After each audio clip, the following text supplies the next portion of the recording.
Buenas noches a todos, bienvenidos. Estamos por iniciar nuestra presentación de nuestra conferencia, Las sirenas marinas hablando de los manatís. Gracias a todos por estar aquí. Estamos muy contentos de tenerlos a todos aquí.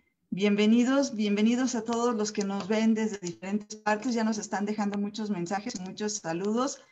Desde Canadá tenemos gente viéndonos en este momento, a la Escuela Nacional Preparatoria 5 y a la 2, ahora la veo que también está por aquí.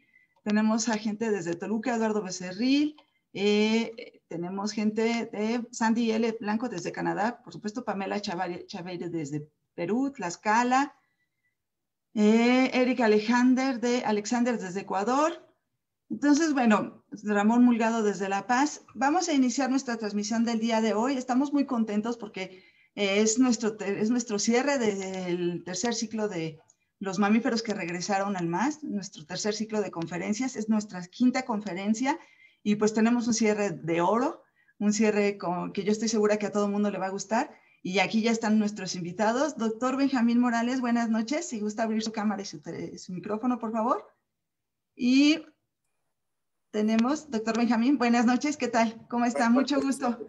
Muchas gracias, bien. Gracias por haber aceptado, muy amable, gracias. Yo sé que tiene muchísimo trabajo. Es excelente, es un placer para mí estar con ustedes. Muy amable, gracias. Y tenemos a la maestra Coti Secua, directora del comité científico. Coti, ¿cómo estás? Abre tu cámara y tu micrófono, por favor. ¿Qué tal? Hola, mucho gusto. Buenas noches, saludos desde Quintana Roo, un gusto, un honor estar aquí con ustedes. Muchas gracias, gracias a los dos por estar aquí. Y hoy tenemos a Coti y a doctor Benjamín. Coti, porque ella es nuestra coanfitriona de ciclo, digamos, nos dan su aval para poderles dar a las personas que hicieron favor de pagar de dar su cooperación para la constancia, pues ella el comité científico nos va a dar su firma. Y bueno, el doctor Benjamín, pues es el experto de manatís y él nos va a ayudar pues dándonos la charla este viernes, que ya estamos muy ansiosos. Tenemos ahorita cerca de, déjenme ver, porque andamos, tenemos cerca de 850 personas conectadas, doctor, así que todavía no empezamos. No, pues muy bien. ¿Le parece, Coti? Pues muchas gracias, por estar aquí y ser nuestra coanfitriona. Y doctor, si gusta, vamos a empezar a darle a esto para que si va compartiendo y en lo mientras vamos, yo voy saludando. Coti, nos esperas tantito al final, entonces, muchas gracias por acompañarnos. Sí, un gusto estar aquí acompañándolos.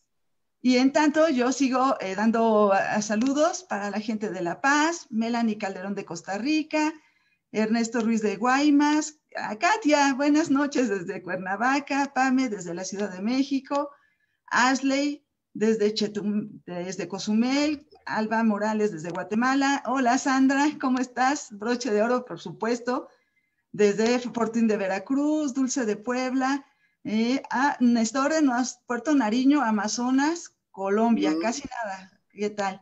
Entonces, doctor, permítame, lo voy a nada más a presentar oficialmente y entonces inicia su presentación, por favor, ¿sí?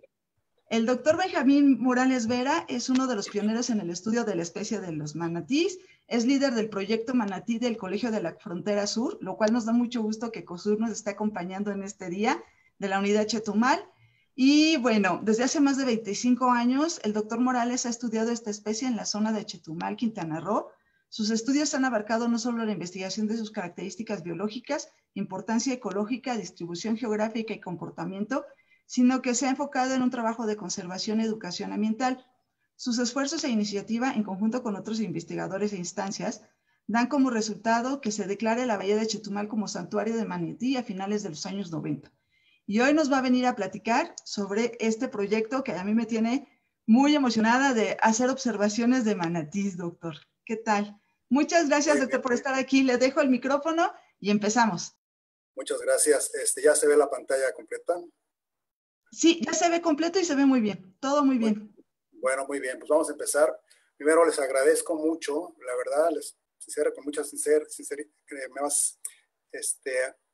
Les agradezco la invitación que me hace sentir muy cómodo, muy contento, y hay un público extenso, más de 850 personas.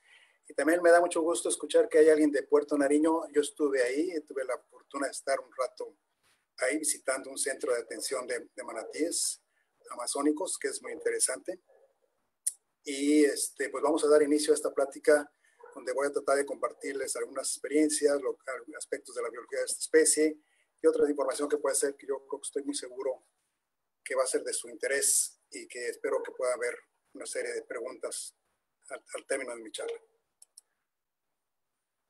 Bueno, perdón, antes de iniciar, está el título. Yo soy el doctor Jaime Morales, ya me presentaron. Estoy en este ciclo de conferencias y realmente estoy muy contento de hacer este cierre, creo, del cierre de este ciclo de conferencias. Pues gracias por la invitación. Bueno, ocaso de sirenas, esplendor de manatíes. Esta frase no es mía, es del poeta y escritor José Durán. Título de su libro sobre leyendas de seres fantásticos de 1950. Entren a internet, lo pueden ustedes conseguir, cómprenlo, es una belleza de libro, les va a encantar. Hablemos entonces de manatíes. Empecemos con un poquito de su origen, de dónde vienen este orden, del orden Sirenia. Bueno, pues los primeros registros de animales con características parecidas a los sirenios provienen del Eoceno medio, es decir, estamos hablando de unos 41 a 47 millones de años, que presentaban una serie de afinidades a los manatíes actuales. El esquema de arriba es el esqueleto, en la parte final, digamos, no es un esqueleto completo, está armado, pero es bastante bien estructurado. Y en la parte en la imagen que le sigue abajo es una interpretación de un modelo artístico de cómo se veía este fósil en su estado vivo. Entonces estamos hablando de un animal cuadrúpedo, totalmente anfibio, de extremidades cortas y gruesas, como son características asociadas a los animales terrestres, que serían los elefantes, que es, digamos, su primo más cercano, evolutivamente hablando, de un mamífero terrestre. Aquí les presento una imagen, una fotografía de un cráneo de manatí. Este es un cráneo reciente de un manatí que murió justo en la bahía de Chetumal, en el santuario del manatí, que pertenece a la colección de mamíferos marinos del Colegio de la Frontera Sur. Y vean ustedes la similitud en este hueso, en la mandíbula, vean el esqueleto en la parte superior, es idéntico, es muy similar. Estamos hablando de un animal de hace 41 millones de años y tenemos, digamos, una semejanza tremenda, excelente. Yo creo que no necesitamos ser expertos en fósiles como para poder decir que estos dos animales tienen algo de relación entre ellos. Esta imagen que les pongo aquí me gusta mucho porque tiene que ver con México, tiene que ver con uno de los centros más importantes de fósiles expuestos a nivel mundial y que lo tenemos muy cerquita de nosotros, que yo vivo en Quintana Roo. Y este centro, este lugar, este sitio está cerca de la ciudad de Tizimín, en Yucatán. Y este estudio fue hecho por un colega que estudió su doctorado, es un colega de Puerto Rico, y nosotros colaboramos con su trabajo doctoral. Él estudió fósiles, primero obtuvo las rocas, que se hicieron extracción de rocas de 3 sitios. Ahí tenemos Florida, que sería uno de los sitios donde se extrajo, otro la parte norte-oeste de la India, y justo la península de Yucatán, en algún lugar cercano a la ciudad de Tizimín, en Yucatán. Bueno, pues aquí podemos ver lo que él obtuvo después de tener una serie de procesos y poder sacar los restos óseos que estaban dentro de estas rocas. Se dio cuenta que en este periodo de hace aproximadamente 26 millones de años hacia nosotros, hacia unos 6 o 7 millones de años, existieron comunidades de sirenios. Es decir, había una gran diversidad y riqueza del orden sirenia en el mundo. Aquí tenemos, y además decía que estaban en comunidades. Esta representación habla de 3, 6, 9 especies distintas y que en México al menos había 3 tipos distintos de sirenios en la parte norte de la península de Yucatán, que en aquel entonces estaba sumergida, recordarán ustedes. Bueno, hablemos de después de esa gran riqueza de sirenios, pues solamente tenemos 4 organismos presentes, 4 especies, perdón, presentes, y hablemos de los miembros recientes del orden Sirenia. Uno ya extinto, ahorita vamos a hablar de él. Pues tenemos manatíes y dugones. De manatíes tenemos 3 especies. El manatí del Amazonas, que obviamente por su nombre, pues ya empezamos a tener una idea de dónde está presente, que sería en el río Amazonas. Ahorita vamos a hablar un poquito de él. El manatí africano, nuevamente, se encuentra solamente en una parte de África. Tenemos el manatí americano con dos subespecies. Y también tenemos especies de dugones, la vaca marina Steller, que ya se extinguió, que voy a hablar un poco de ella, y el dugón, que es el sirenio, el más marino y abundante de los manatíes, de los sirenios actuales. Bueno, esta es una representación de la vaca marina de Steller, Hydrodamalis gigas. En esta imagen ustedes pueden ver una representación de la caza de este animal que fueron realizadas por cazadores rusos. Estamos hablando de la época de 1741. Este organismo se descubrió gracias a la expedición del capitán Víctor Bering, un capitán ruso que navegó en el barco Saint Peter y que navegó para descubrir toda esta zona del estrecho de Bering, del mar de Bering. Aquí tenemos una representación en la parte de abajo, de las islas Aleutianas.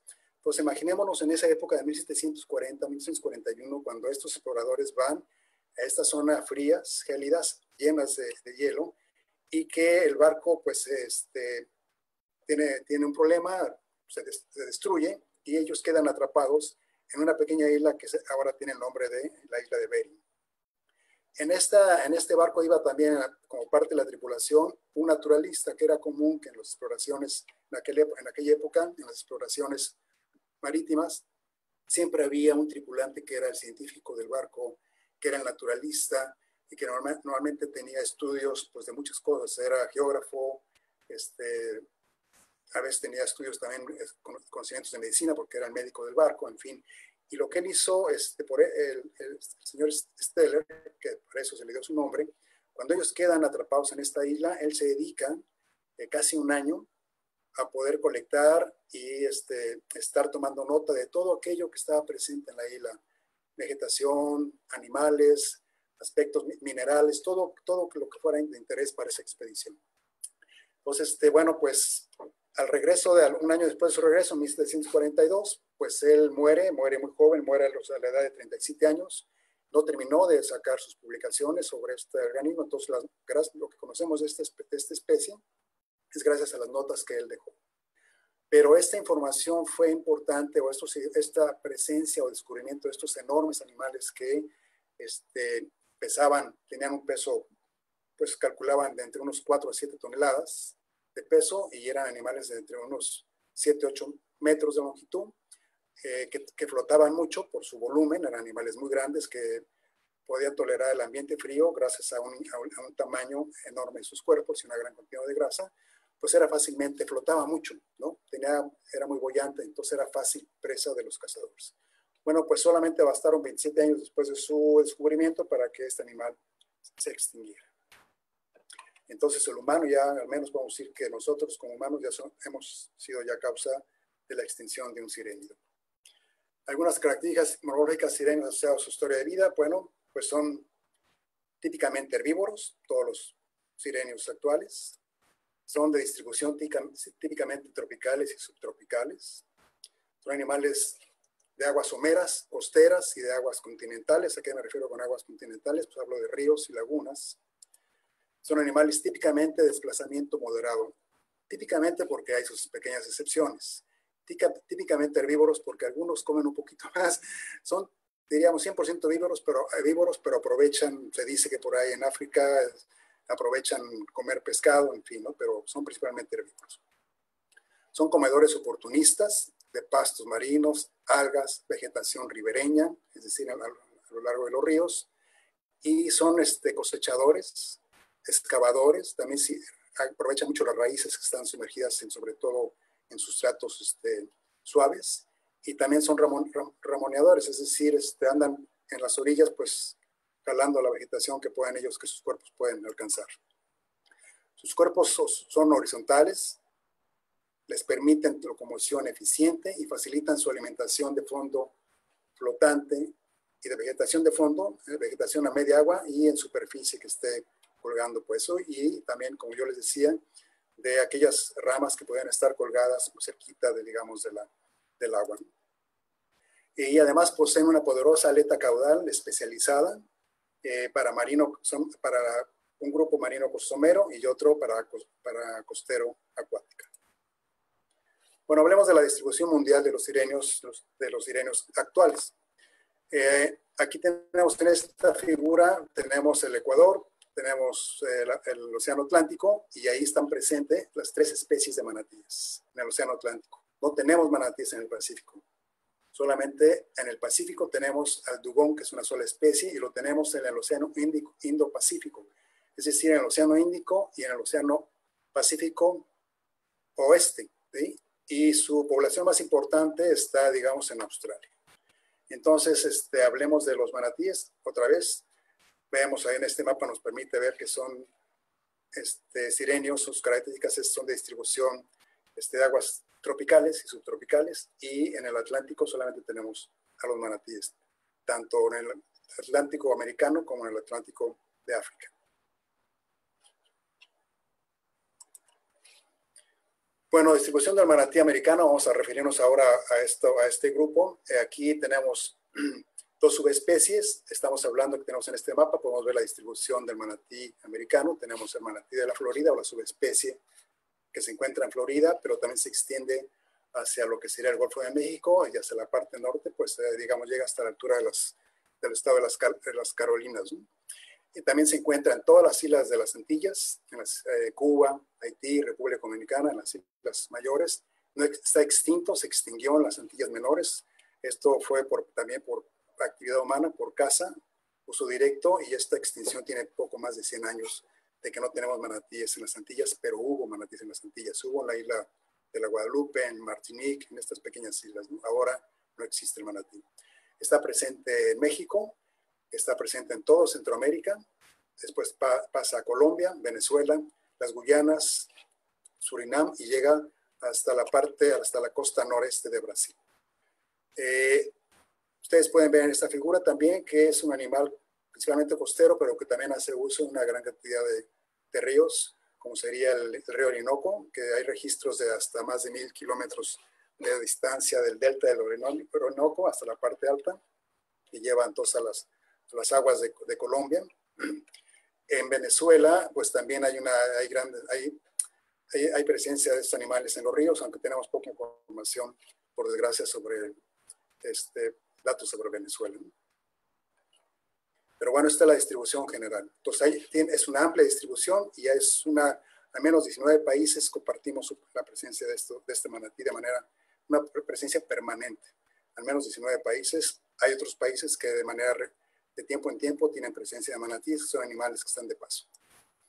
En México, hablemos un poquito de la distribución en México. Es un mapa que hicimos recientemente, dado que se está actualizando la información de la Unión Internacional para la Conservación de la Naturaleza, donde yo estoy dirigiendo esta actividad.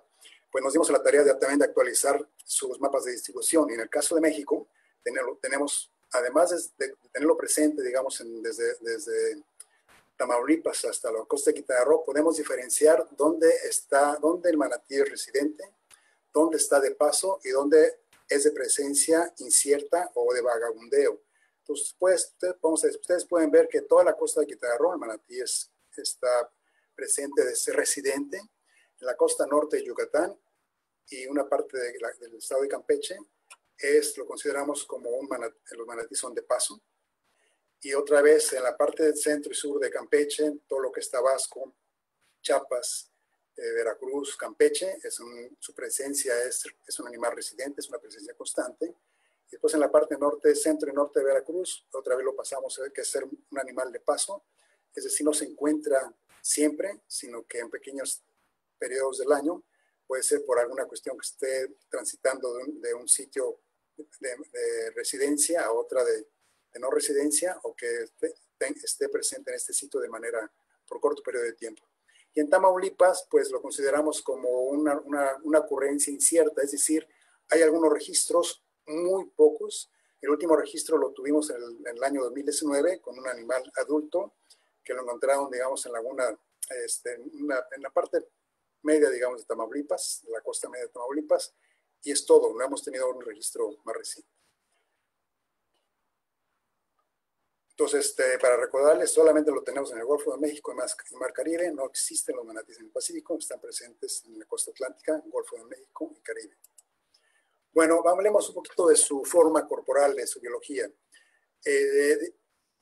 No tienen un dimorfismo sexual secundario, es decir, las hembras y los machos son muy similares, ¿no? Su tamaño es muy similar, por ahí hay unos registros que las hembras son un poquito más grandes que los machos, pero realmente es poco significativo. Entonces, el color de la piel, la forma, el tamaño, son exactamente los mismos. Es muy difícil diferenciar el sexo de un manatí si lo vemos de la parte dorsal. La única diferencia está presente en la parte ventral, y esta imagen nos permite ver de qué se trata, es decir, la única diferencia es la posición de la abertura genital. En esta imagen vemos que las hembras, la abertura genital está presente muy cerquita del ano. Si la abertura genital está cerca del ano, se trata de una hembra. Si la abertura genital está cerca del ombligo, se trata de un macho. Esa es la única diferencia si vemos dos animales adultos y que podamos saber el sexo del animal. Por supuesto, si vemos un animal adulto y una cría, pues lo más probable es que sea la hembra, que el adulto sea una hembra. Otra de las adaptaciones para una vida acuática es esta, es decir, sus narices, las narices están ubicadas en la parte extremo frontal superior del rostro. Esto le permite, como ustedes pueden ver este dibujo bellísimo, que el animal basta con que asome un poquito de sus narices, de sus fosas nasales, abre las válvulas para sacar y tomar aire y las vuelve a cerrar y se sumerge. Pero esto le ayuda a ser imperceptible, porque es muy difícil darse cuenta que hay un manatí en aguas turbias, porque a lo largo, en cierta área, es muy difícil que uno detecte unas pequeñas nericitas que salen simplemente a respirar y a sumergirse. Y más si hay vegetación circundante a su alrededor, es casi imperceptible este organismo. Entonces, esto le ayuda también, es parte como de su estrategia de vida que le permite poder evitar ser depredado o poder ser dañado por algún otro organismo.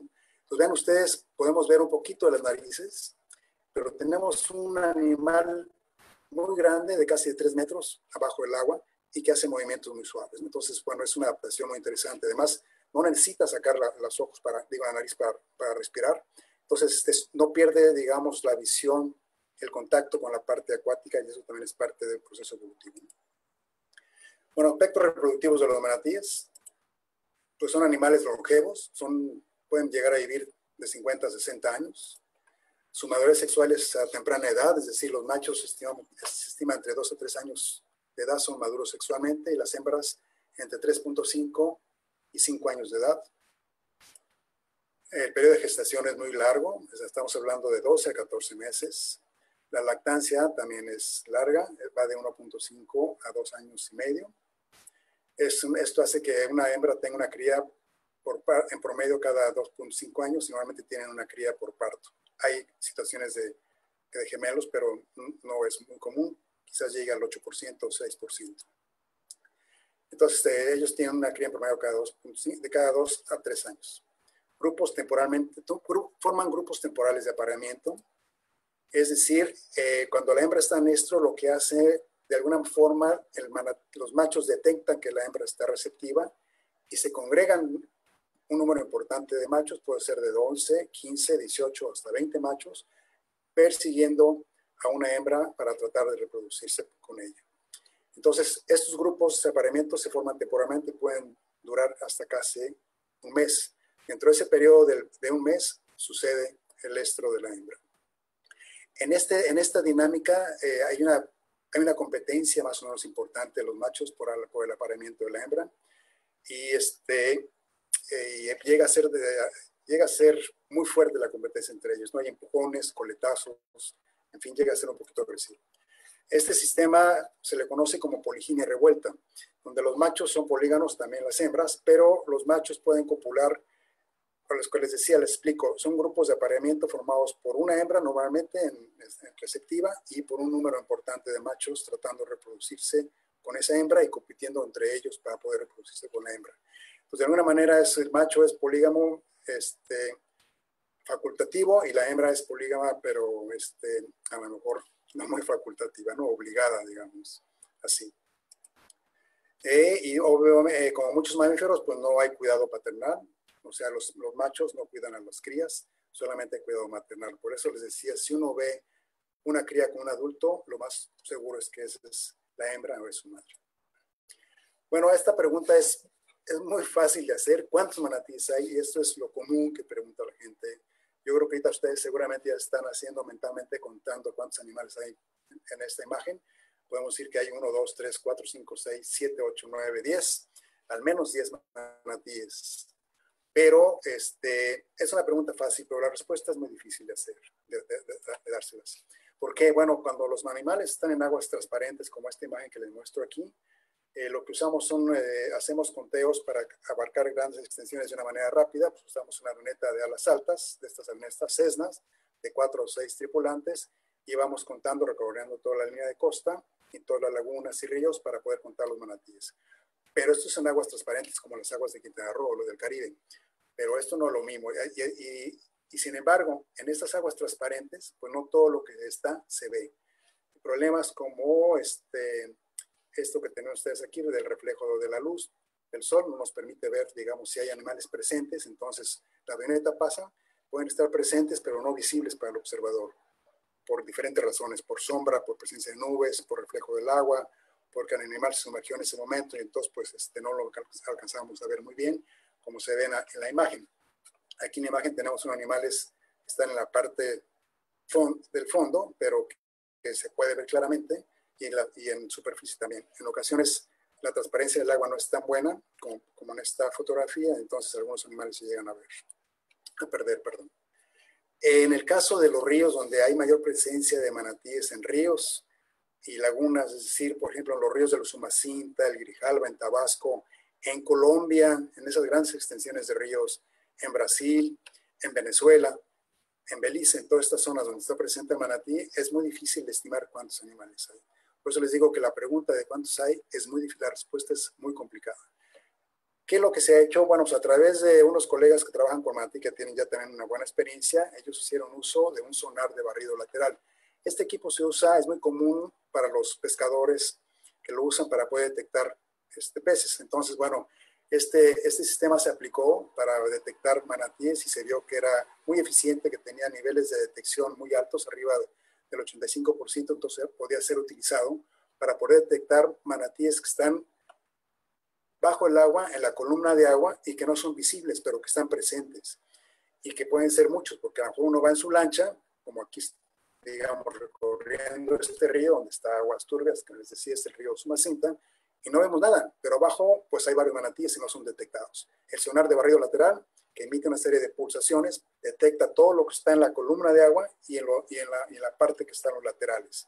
Entonces podemos hacer un barrido, digamos, va la lancha recorriendo a una velocidad de unos 7, 8 kilómetros, no más de 10 kilómetros por hora, y este sonar va haciendo un barrido, va detectando todo y contabilizando todo lo que está en la columna de agua.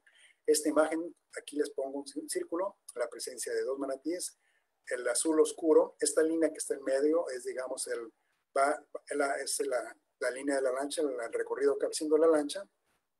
Las dos costados de azul más oscuro es la profundidad, es la columna de agua. Y los laterales, digamos, es la parte que está a un costado, al costado derecho y al costado izquierdo de la lancha a lo largo de su recorrido. Entonces, en este caso tenemos 2 manatíes en el fondo, justo en el fondo, en la parte más profunda de esta parte, pues, del río. De esta manera, bueno, fue un instrumento que nos permitió poder contar animales en lugares que antes eran realmente difíciles de conocer. Bueno, ¿qué sabemos de las poblaciones que existen del manatí del Caribe? Bueno, la Unión Internacional para la Conservación de la Naturaleza en el 2008 estableció un mínimo poblacional de 2.549 manatíes. No hubo información que pudiera permitir cuál era el tamaño de la población desde México hasta Brasil. Y esto es importante que ustedes consideren que esas estimaciones se hacen con la mejor información disponible en el momento. Entonces, vean ustedes la escasez de información. En el 2010, el Programa de Naciones Unidas para el Medio Ambiente hizo otro esfuerzo y hicieron una estimación de 5.610 manatíes en todo su rango de distribución. También nuevamente con una cantidad de vacíos de información, con países que tienen muy poca información, que pueda hacer que tengamos una idea de decir cuántos manatíes hay. Mucho se trabaja a través de pues, la opinión de la gente, la opinión de expertos locales, la opinión de pescadores, y de lo poco que se escribe por ahí a través de tesis de estudiantes de licenciatura y de maestría, que los invito a tratar de publicar lo más pronto posible sus resultados de tesis de maestría, de licenciatura. No los dejen ahí guardados, sáquenlos a publicar. En el 2012 se hizo otro esfuerzo, utilizando los datos del 2008 de la Unión Internacional para la Conservación de la Naturaleza y de la información publicada en el 2010, y se estiman pues, un número muy cercano, 5.928 manatíes.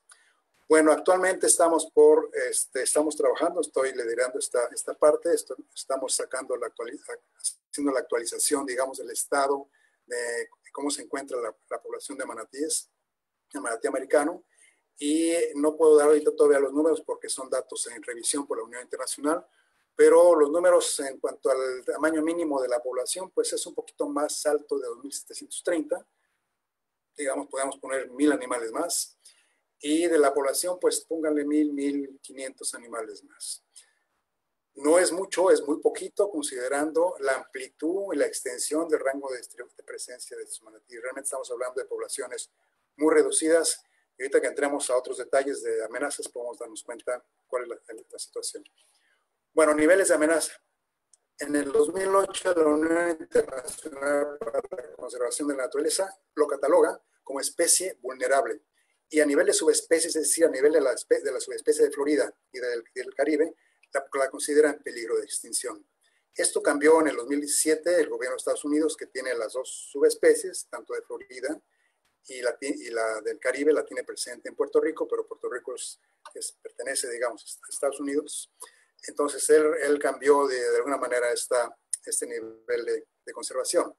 Pero esto es independiente de la Unión Internacional para la Conservación de la Naturaleza. Entonces, ya hace varios años que no se actualizaba, estamos por terminar estos datos. A nivel de especie, les puedo decir que está en proceso de evaluación, está reconsiderándose cómo va a quedar la especie, si como vulnerable o va a cambiar de estado de conservación. Y a nivel de subespecies, también la subespecie florida, que es la más abundante, que tiene poblaciones como de 7.000 animales o más, pero también tiene serios problemas de mortandad de diferente origen. Entonces se están como evaluando en las condiciones en qué estatus va a quedar. Y a nivel del manatí del Caribe, pues también estamos evaluando. Creo que hemos hecho todo el esfuerzo para poder justificar que se mantenga en el estatus en peligro de extinción, al menos esta subespecie. Vamos a ver si la Unión Internacional y los revisores aceptan los comentarios y la base científica que sustenta el que se mantenga esta especie como en peligro de extinción a nivel del manatí del Caribe. Para aquellos que no estamos relacionados con las categorías de la lista roja de la Unión Internacional, aquí les presento. Entonces va digamos de menos riesgo a mayor riesgo. Lo que es muy importante es que ninguna especie entre en este cuadrito que les señalo aquí de categorías amenazadas, es decir, que ningún animal entre a nivel de vulnerable, menos en peligro de extinción, y que no se encuentre en peligro crítico. Un ejemplo de una especie en peligro, un mamífero marino en peligro crítico, pues es la vaquita marina, ¿no? del Alto Golfo de California. Y una especie de un sirénido extinto, pues es la vaca marina de Steller.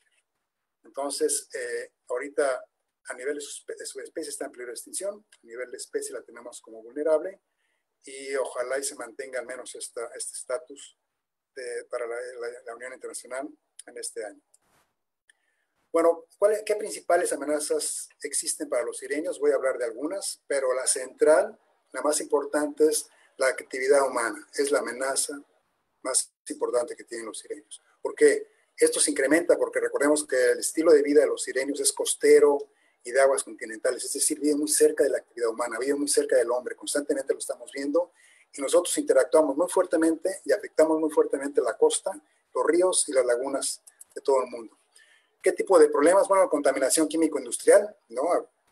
La industria petrolera es una de las principales amenazas y afectación de la zona costera. La contaminación agrícola costera de aguas interiores también es importante, la expansión, ¿no?, agroquímica, el desarrollo costero diverso, urbano, turístico, industrial, poco ordenado, control de los ríos, es decir, al hacer las represas, los embalses, los canales, cambian el curso del río, cambian la velocidad de los ríos, y eso también afecta no solamente al manatí, sino a toda la biodiversidad de los ríos. Prácticas de pesca no responsables en mayes, no es que esté mal hacer pesca, sino que hay que hacerla de manera responsable. El tráfico de embarcaciones en zona costera también tiene una importante mortandad, causa una importante mortandad de manatíes, y un uso de caza por oportunidad o por situación de pobreza o por una tradición cultural. Por ejemplo, en África hay una fuerte tradición cultural de que aquel que es un cazador tiene un estatus social muy alto dentro de la estructura de ellos, ¿no? Bueno, pues la conservación requiere de la participación social. Esto es lo que tenemos que ver. Nosotros somos la solución. Si somos la principal causa, nosotros somos la solución. Debemos ser proactivos, aceptar retos y hacer compromisos. Eso es lo más importante. Está en riesgo la biodiversidad, las costas, los ríos, la atmósfera, los océanos, y lo que necesitamos es tomar acción. Aquí les presento un tipo de, pues algunas acciones. Ustedes tendrán en mente muchas otras que pudiéramos platicar, pero uno es desarrollo de industrias limpias y eficientes. En este momento México, creo, no vamos caminando por ese rumbo. Prácticas agrícolas más amigables con el ambiente y la biodiversidad. Desarrollo de costas y ríos con impactos mínimos y planeados, al menos que podamos planear los impactos para poderlos controlar. Manejo eficiente del desecho de urbanos, de ríos, lagunas y costas. Los ríos en México y de muchas otras partes del mundo están muy contaminados, y eso es un gran problema. Nosotros somos la solución. Ser menos consumidores de todo es muy importante. Quizás aquí mucha gente tenga muchísimos zapatos, muchísimos jeans, muchísimas cosas, cuando realmente necesitamos 3 o 4 pares de zapatos, 3 o 4 jeans. No necesitamos por qué tener muchísimas camisetas. En fin, ser menos consumidores de todo. Ser más responsables de lo que hacemos. Aquí les presento una imagen muy bella de un festejo que se inició en Chiapas, en playas de Catzaja, en Chiapas, en el estado de Chiapas, en México, y se hizo el día del 7 de septiembre, Día Internacional de Manatí. Primero empezó como un festejo local en este municipio de Catzaja, y eso se fue extendiendo a nivel México, y después otros países se fueron sumando: Colombia, Puerto Rico, Venezuela, en fin. Aprovecho para las colegas que están ahorita presentes en esta charla, que son de otros países, a que el día 7 de septiembre también lo consideren como el Día Internacional del Manatí, y lo que hagan es festejos. Aquí les presento una imagen bellísima de una serie de vestidos que hicieron estas chicas de ahí de Catzaja, estas jóvenes. Vean ustedes, es una belleza, es ingenio, es parte de la cultura, parte de la expresión, para poder tener como un festival para la conservación del manatí a lo largo de su rango de distribución. Esta es otra imagen que es bellísima. Es importante que hagamos prácticas, que hagamos buceo. En este caso, bueno, la charla está inmersa en este grupo de buceo. Aquí tenemos una imagen bellísima de manatíes en el Caribe, un grupo de manatíes. La verdad es que cuando a mí me la presentaron, me impactó mucho, porque son vistas que muy rara vez yo he visto. Es común verlo en Florida, pero no es común verlo en México, no es común verlo en otras partes de distribución en Centroamérica, y es bellísima esta imagen. Entonces, es importante hacer actividades responsables de buceo, lo que ustedes consideren, y es una imagen que nos permite ver que estamos trabajando con gente, con grupos de buceo aquí en México, principalmente en la costa de Quintana Roo, donde a través de sus imágenes ellos me hacen favor de compartirlas, y esto a ellos les sirve para sus actividades de buceo responsable, y a mí es un gran apoyo que me está permitiendo poder hacer fotoidentificación de manatíes a través de imágenes muy bellas como estas, y otras más específicas de características o de aquellos animales que tienen alguna cicatriz o algún detalle de formación que me permite poder identificarlos y hacer fotoidentificación. Y seguramente con el paso del tiempo, a lo largo de los meses o de los años, la idea es que tengamos una base de información principalmente apoyada por las organizaciones de buzos, pues, de diferentes partes del mundo, que sería lo ideal. Y ya para terminar, pues miren, esta es una imagen de una fuente única que se hizo, es una fuente que es una fuente que representa un grupo de manatíes. Es muy bella y esta la tenemos afortunadamente ubicada en la ciudad de Chetumal. Con esto me despido, les agradezco mucho su atención, muchas gracias. Gracias, doctor, muy amable, gracias, muy bonita presentación. No, pues todo el mundo está aquí muy, muy contento y con muchísimas preguntas, muchas preguntas. Entonces, déjeme...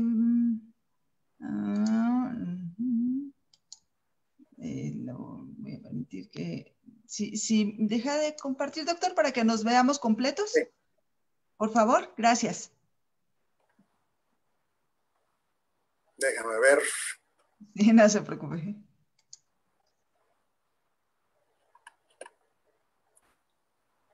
Eso es.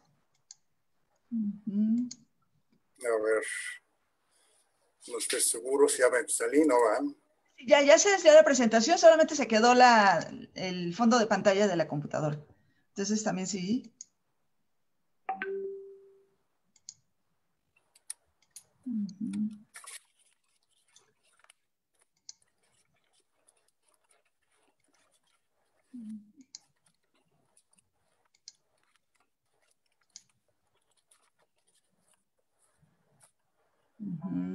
¿Ya me salí? No. Ya, ahora sí. Ya se salió y se apagó su cámara, doctor. Perdón, Entonces, sí, ya, listo, ya estoy aquí. perfecto. Muchas gracias. Pues tenemos muchísimas preguntas. Primero que nada, tiene muchos saludos. Hay mucha gente aquí que lo conoce y que le está mandando saludos. Está Gisela Maldonado, está Mari Carmen García de CONAM, de ahí de Puerto Morelos. Le mandan muchos saludos. Y pues vamos a empezar con algunas preguntas que se han estado repitiendo. Hemos tenido cerca de 1,100 personas. Entonces, pues bueno, hay muchísimas preguntas. Muy bien, pues de eso se trata. Lo que queremos es que la gente conozca sobre estos programas. Y bueno, Geraldine Sánchez nos pregunta, ¿cuánto pueden aguantar la respiración debajo del agua un manatí? Mira, muy interesante, porque cuando yo estaba haciendo encuestas a los pescadores, algunos, gente ya grande que hizo uso del recurso, cuando ellos utilizaban el recurso, ellos decían, los manatíes aguantan hasta 20 minutos para respirar en situaciones de estrés. Y yo cuando estaba viendo la información publicada, sí coincidía perfectamente. Entonces podemos decir que los manatíes en condiciones de estrés pueden aguantar hasta máximo 20 minutos sin salir a respirar. Normalmente salen a respirar cada 4 a 6 minutos. Y cuando están dormidos, pueden llegar a estar sumergidos hasta 6 a 8 minutos. No, pues sí está bastante interesante. Entonces, en realidad tratan de protegerse yendo a bucear al fondo. Sí. Sí, en estado de una situación, digamos, que los comprometa, lo que hacen ellos son animales que sus movimientos son muy suaves, entonces son muy imperceptibles. Cuando están en superficie, lo único que hacen es irse al fondo suavemente, se quedan en el fondo con una roca y la verdín, digamos, la capa que tienen en el dorso de algas y demás, los hace como que pasen desapercibidos en el fondo, ¿no? Es parte de su camuflaje. Doctor, y esa también le preguntan, ¿por qué les crece ese tipo de algas o verdín en el lomo? Bueno, porque sí, mira, no son animales que se muevan mucho, entonces uno es que casi siempre traen rémoras, las rémoras aprovechan para moverse ahí, van viajando con ellos, y lo otro es que como son animales que están, digamos, alimentándose en la parte del fondo, levantan mucho fondo, entonces van levantando también una serie de microorganismos que se van depositando de manera temporal, digamos, en su parte dorsal, y se les van formando estas capitas de algas. No les causan ningún problema, al contrario, les puede ayudar a tener como un tapete que les permite pasar desapercibidos en algún caso de emergencia. Esto ocurre más, de hecho no sabemos que los animales han estado mucho tiempo en agua marina porque vienen cubiertos de esa capa. Cuando entran a aguas dulces, esta capa se va perdiendo y entonces ya están casi completamente libres de esta presencia de organismos que están ahí temporalmente en su piel, pero no les causa ningún problema. Ok. Doctor, ¿la especie que está en el Caribe es la misma de Florida? Sí, estamos hablando de la misma especie y son dos subespecies. La subespecie de Florida, y digamos que se va se amplía un poco a ambos extremos, pero principalmente está en Florida, y la subespecie del Caribe, que la encontramos desde México hasta Brasil, incluyendo las Antillas, Cuba, Puerto Rico, Haití y estas grandes islas. Preguntan justo en Colombia, ¿qué especie es la que está? ¿Es esta misma? La del Caribe, correcto. La del Caribe, la especie del Caribe va desde México, Centroamérica, Colombia, las Guyanas y llega hasta la parte noreste de Brasil. Ah, perfecto. Muchas gracias. Y dice, ¿por qué el orden Sirenia se llama de esta forma? Esa pregunta es, ¿por qué les dicen sirenas? Nos explicó tantito al principio por qué les decían sirenas de mar. Si nos puede dar Pues mira, otra. sí, sale, bueno, pues es una tradición, digamos, que empezó cuando llegaron los europeos a América, que traían esto de las sirenas, y toda esta tradición de la mitología griega. Cuando llega Colón dice que observó unos animales extraños que parecían sirenas, pero no eran sirenas, eran manatíes. Entonces, bueno, el orden Sirenia más o menos se origina con base en esta parte, ¿no?, del nombre. Por eso. Sí, pobres, ya tenían tanto tiempo en el barco que ya cualquier cosa que veían le veían. O sea, que eran animales también. Son bonitos. Sí, son muy bonitos. Y bueno, dice Jimena Zúñiga, ¿es cierto que los manatíes son un equilibrio para la vegetación en los sistemas? ¿Por qué razón lo son? Sí, claro, mira, cuando eran más abundantes, sí, porque pues ahora las poblaciones son muy reducidas. Pues se han hecho en algún momento algunos países, como en Guyana, hicieron uso de ellos para el control del crecimiento de la vegetación, metiendo un número importante de manatíes en los canales donde transitaban o hacían otro tipo de actividades. Pero no es una buena práctica.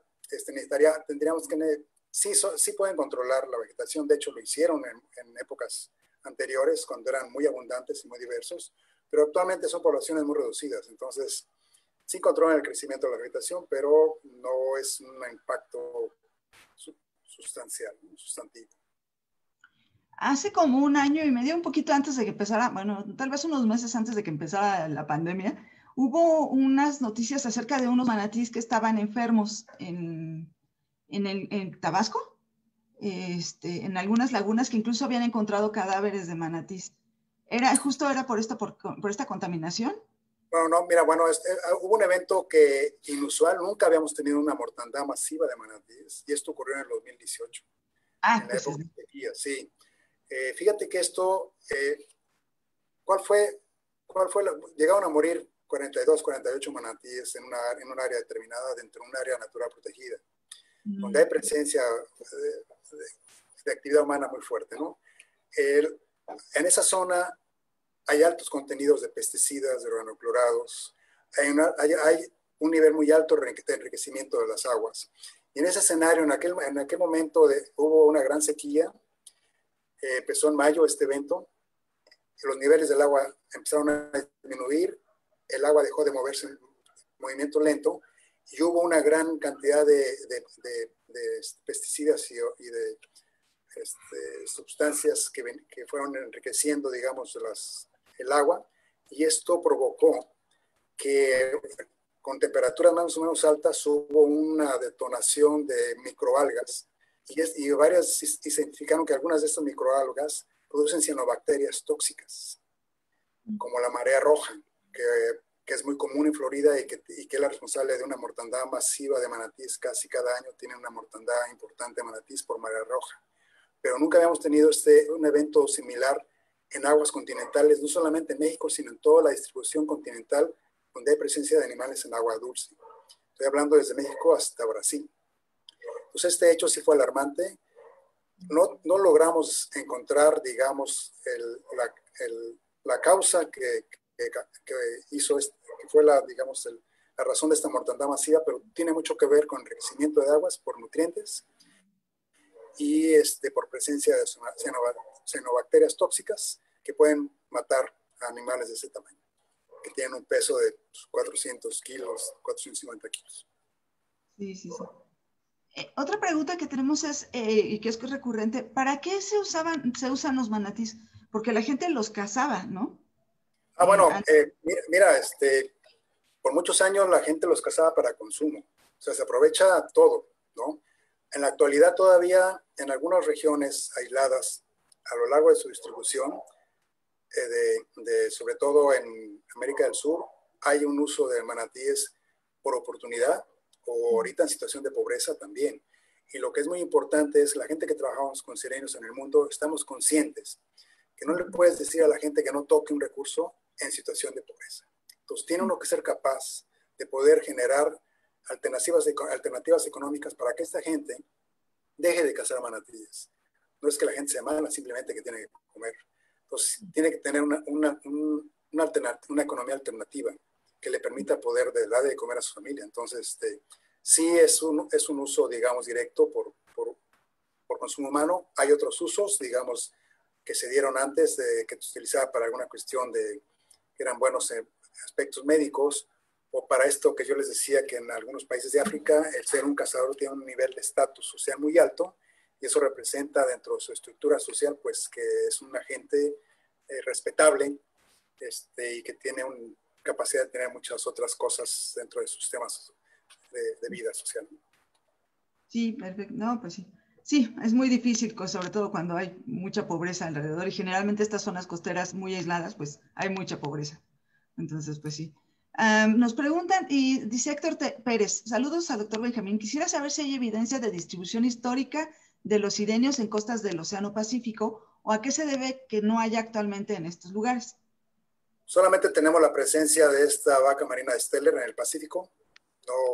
No hay otro registro, fue el único sirenio que conquistó, digamos, las costas, pasó a la costa del Pacífico, cuando estaba todo abierto, había comunicación entre un mar, entre el Atlántico y el Pacífico. Este organismo pasa y seguramente con cambios de clima y que fueron afectando mucho su alimentación, esto fue desplazado hacia la parte norte, y una manera de responder, si ustedes recuerdan esta imagen donde están varios de los sirenios, este manatí era pues atípico, pues, era un animal muy grande, y el gigantismo de los mamíferos es una manera evolutiva de poder combatir las aguas frías, es decir, las ballenas son muy grandes y están presentes en aguas frías. Este manatí que conquistó las aguas del Pacífico frías, como llegar al estrecho de Bering, pues era un animal muy grande, medía hasta 8 metros de longitud, además de otras características, ¿no? No, sí, sí, pues sí, siempre lo grande les ha ayudado. Y Andrés Valdés López nos pregunta, ¿cómo es que la hembra elige al macho para poder llevar a cabo el cortejo o copulación? ¿Se sabe? Desafortunadamente creo que la hembra no elige al macho. No, les decía que la describen como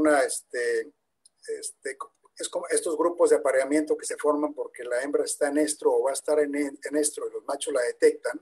Entonces, empieza a ser como un grupo donde la hembra es acosada por varios machos y los machos compiten por el aparearse con la hembra, y la hembra pues de alguna manera es obligada al apareamiento, ¿no? Es forzada al apareamiento. Entonces, no hay la verdad es que creo que a diferencia de otros mamíferos marinos, aquí no hay una selección de pareja por parte de la hembra, o al menos no lo sabemos con claridad.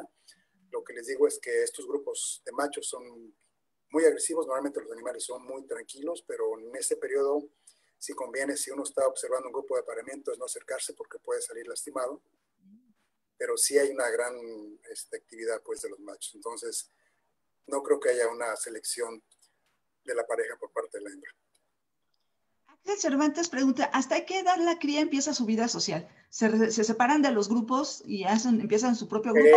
Acuérdense que no hay cuidado, no hay grupos familiares, solamente la relación hembra y cría, y la cría puede durar con la hembra de 1 año y medio a 2 años y medio, después la hembra lo desteta. En otros mamíferos marinos me ha tocado ver, por ejemplo, las hembras, también hay aquellas hembras que son primerizas, entonces no saben exactamente qué hacer con la cría y ahí la traen pegada, ¿no? Pero cuando una hembra empieza a madurar, y viene la otra cría, el destete se da mucho antes de que aparezca la siguiente cría para afectar el proceso. Okay, lo que hemos visto también es que cuando hay estos grupos de apareamiento, nos ha tocado ver mayor número, a veces encontramos mayor número de jóvenes muertos o crías machos o jóvenes machos muertos que crías hembras o jóvenes hembras muertas. No estoy seguro, pero la razón quizás tenga que ver con estos grupos de apareamiento. Si los machos adultos detectan que la cría es macho, es posible que la agredan. Si la cría es hembra, seguramente no la van a agredir. Entonces hay una cierta relación, hay una cierta tendencia a encontrar más animales muertos cuando se encuentran crías y jovencitas y jóvenes que sean machos más que hembras. Qué interesante. Sergio Díaz nos pregunta, de acuerdo con la distribución presentada en Tabasco y Quintana Roo, ¿se pueden considerar como dos poblaciones y hay algún flujo genético entre ellas? Ah, sí, sí. Fíjate que un estudio de una estudiante de doctorado, Coralino Rizó, ella hizo un trabajo muy interesante de muestras, que tomamos muestras de la zona del Caribe y muestras de la zona de Tabasco y los ríos de Tabasco, y lo que ella observa es que lo que ella identifica es que hay dos grupos genéticamente diferenciados. Un grupo del Golfo de México y otro grupo del Caribe, pero hay conectividad entre ellos, es decir, de tiempo en tiempo animales del Golfo pasan hacia el Caribe, pero no ocurre lo contrario, o al menos la evidencia genética no nos permite decir que haya un flujo bidireccional. Entonces, sí genéticamente son dos grupos diferentes. Uno es los manatíes del Golfo, de toda esta región del Golfo de México, y la otra son los manatíes del Caribe. Sí hay diferencias genéticas entre ellos, y de tiempo en tiempo, uno que otro organismo pasa del Golfo hacia el Caribe. Qué interesante.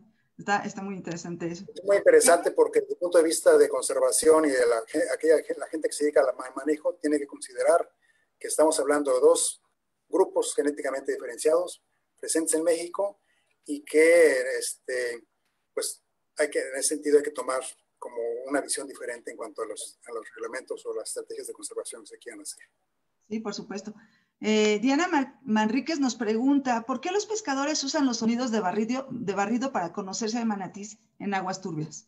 No los pescadores. Lo que yo les comenté es que el sonar de barrido lateral lo usan mucho los pescadores para la detección de peces.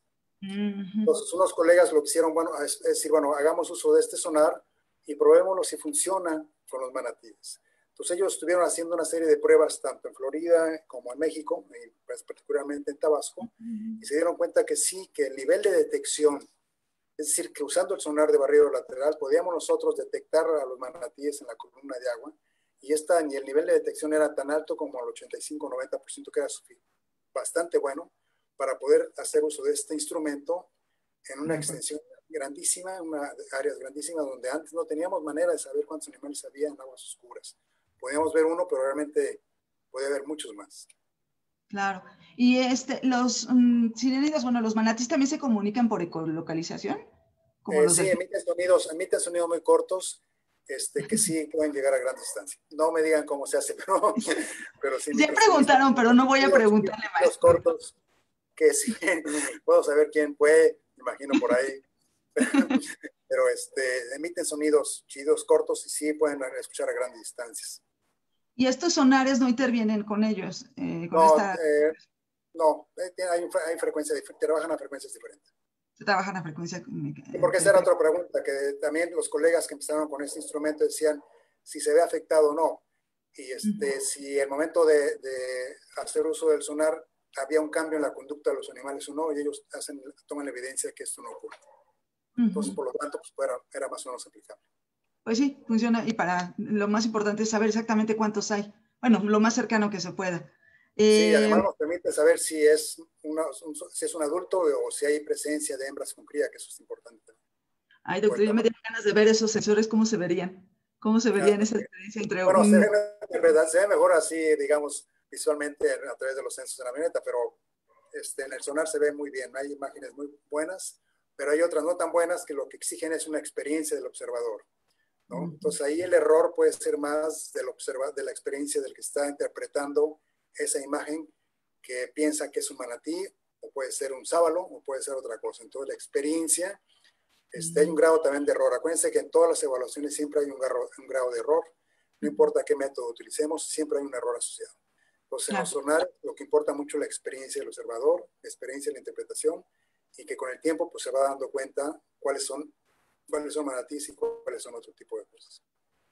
Doctor, otra cosa interesante que dijo, que esta fotografía que presentó con los buzos, yo estoy entre el ambiente del buceo y he visto muchas imágenes, videos de manatís, de buzos que encuentran manatís y se ven muy bien. Esto supongo que puede servir para hacer un poco de sondeo de cómo andan las poblaciones o poder reconocerlos. ¿Hay alguna manera de reconocer a los manatís? Sí, mira, a través de imágenes que ellos me han mandado ya empezamos con una base de datos de imágenes que a mí, ¿qué imágenes me importan a mí? Bueno, hay unas bellísimas que pues, se pueden usar para este tipo de presentaciones, pero las que me importan a mí mucho son las imágenes, aquellas imágenes que identifican más características particulares como cicatrices. Y cicatrices permanentes son aún mejor, o alguna malformación o algún problema que tenga, ¿no?, el animal, porque eso me permite a través de esa imagen identificarlo y ponerle un número o una clave. Entonces ya podemos hacer una foto de identificación de los manatíes. Entonces, si lo toman una vez un tiempo y lo vuelven a ver en 2 o 3 meses, lo vuelven a ver y es el mismo animal, podemos estar viendo con el paso del tiempo si el animal es recurrente, pues que es un animal que tiende a estar en ese sitio, y a lo mejor podemos ver después en algún momento si es hembra o macho, viéndolo en la parte ventral con una buena imagen. Le vamos tomando y vamos, digamos, avanzando, por un lado en el conocimiento de este animal, en la historia de vida de este organismo, si es que es recurrente en un sitio, o si es de paso, o si lo vimos una vez y después de un año no lo hemos vuelto a ver, porque ha habido otras imágenes, pero no esta. Y a lo mejor lo vieron en otro sitio, otro buzo, otro grupo de buzos, me mandan una imagen y lo pueden ver en otra parte, en otra ciudad, y lo podemos ir, ya se movió de este sitio a este sitio, y al menos tenemos, digamos, las fechas en que se movió de un lugar a otro. Ese tipo de información es muy valiosa.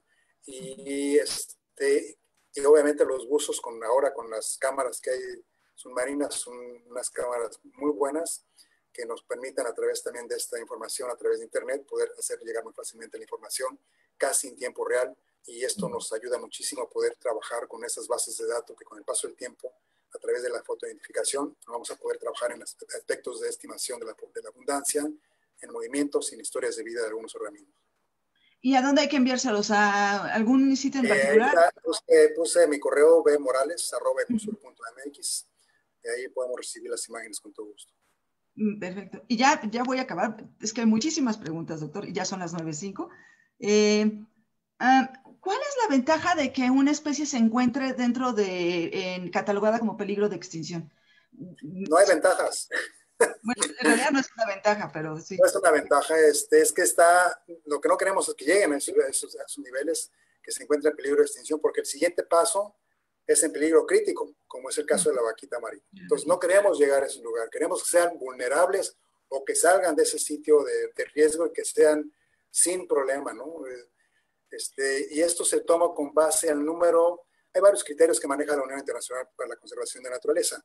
Uno es, digamos, su rango de distribución, si las poblaciones están fragmentadas, muy fragmentadas o no, cuál es el número de animales que existen, y de este número total de animales, cuál es el número de animales adultos, maduros, es decir, que van a reproducir animales. También es importante. Entonces, yo les daba un dato, digamos, del número mínimo del tamaño de la población, estimamos 2,000, pero de esos 2,000 no todos son animales maduros. Estimamos que un 57% de esos 2,000 son animales maduros. Entonces, las estimaciones se hacen con base a cuántos animales maduros uno estima que existen en las poblaciones. La Unión Internacional para la Conservación de la Naturaleza trabaja con reglamentos muy precautorios. Es decir, es preferible trabajar en un caso de incertidumbre, es mejor trabajar con números menores que con números mayores.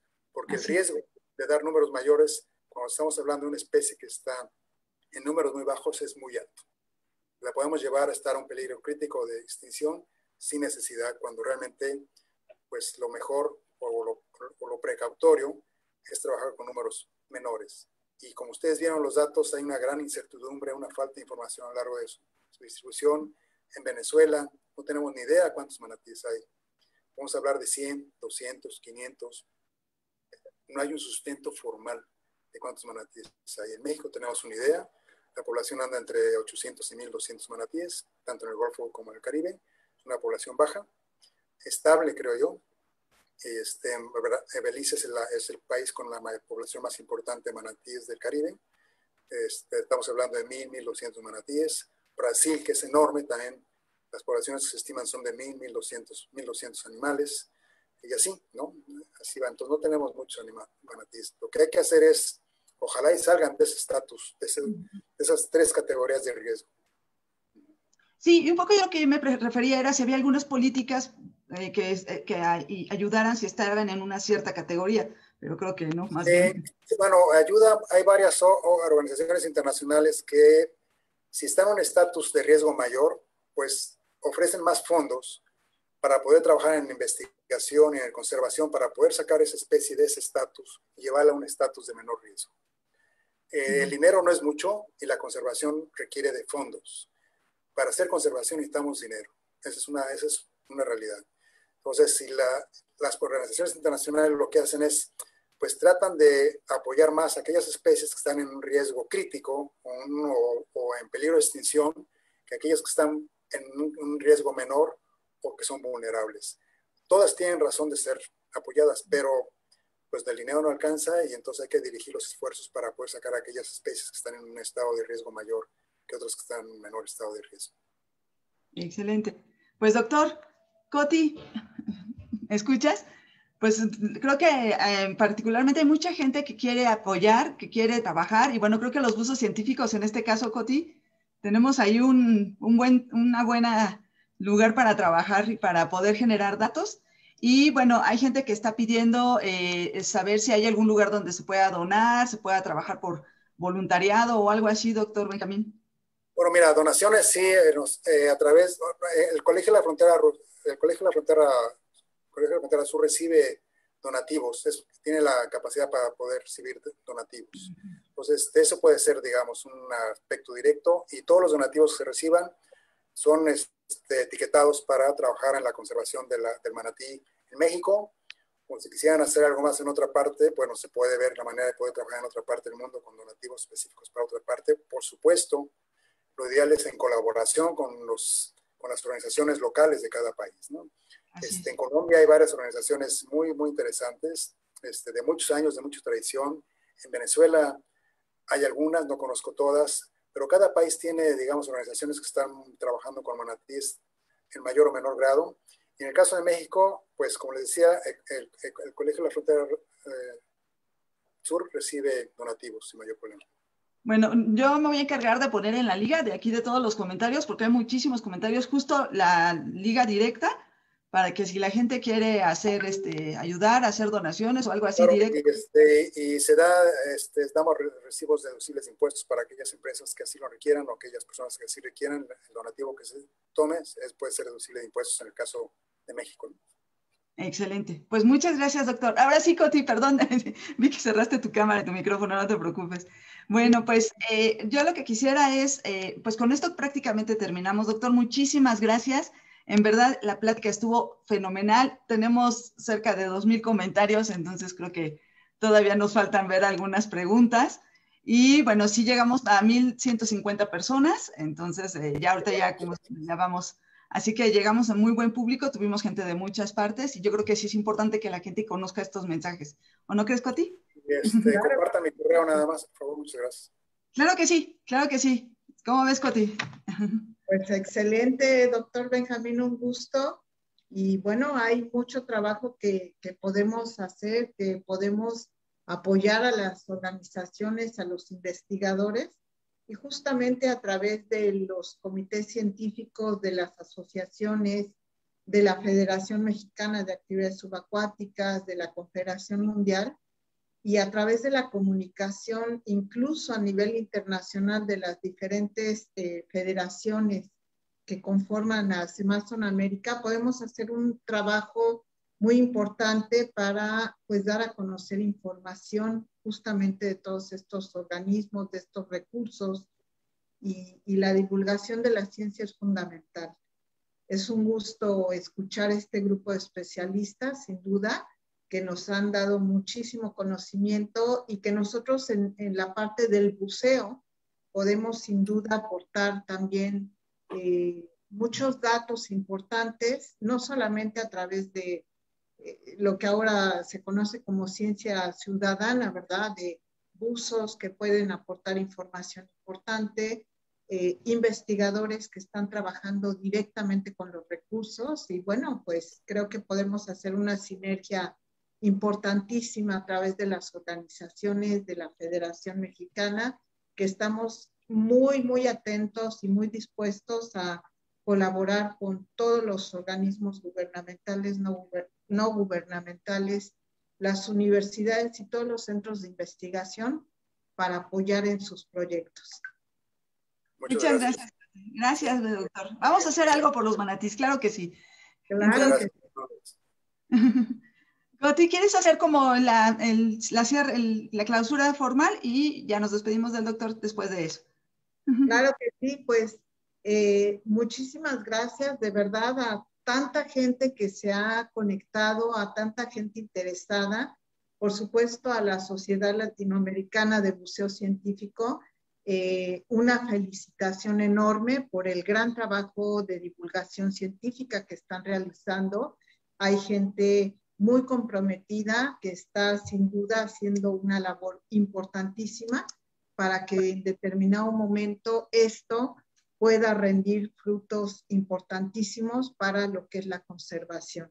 Y bueno, pues un saludo a toda la gente de México, a toda la gente de América que está conectada. Es un gusto ver esta gran participación, este gran entusiasmo. Y bueno, pues siendo las 9 horas con 15 minutos, ¿verdad? Aquí en Quintana Roo ya son las 10 de la noche con 15 minutos.